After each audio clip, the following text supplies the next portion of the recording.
3 and 4.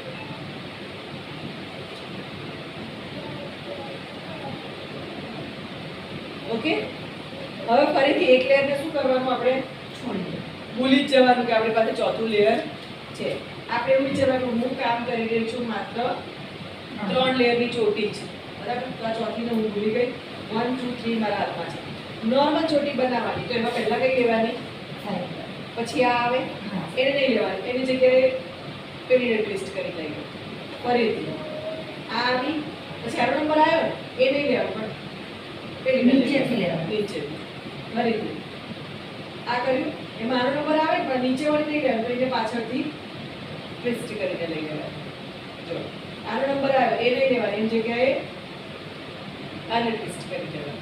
ફરીથી આનો number આવ્યો પણ એ નહીં લેવાનો, એની જગ્યાએ એક જ બાજુ ટ્વિસ્ટ કરી દો. જો આ સીધું આવે ને એને સીધું નહીં લેવાનું, એની જગ્યાએ પેલાને આપણે આમ જેમ ફેરવતા આને એક જ બાજુથી નીચે હલાવવાનું. આવી રીતે. હા. બહુ જ ઈઝી છે.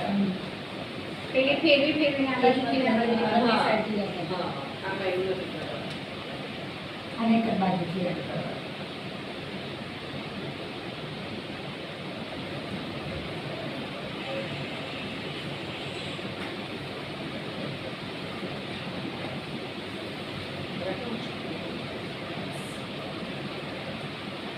જો તમે જે સાઈડના છે ને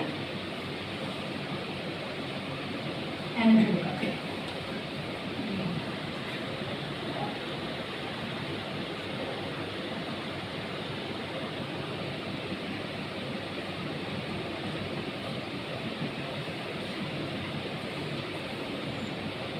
બંને સાઈડને થોડી અપ સાઈડ પુલ કરવાની. આ અપ સાઈડ, હો જો આવી રીતે અપ સાઈડ પુલ.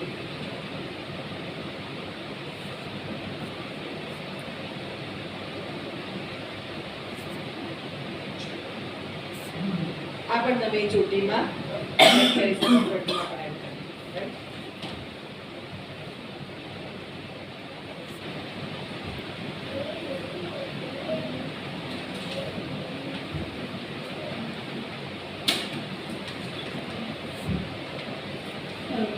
હવે આ ચોટી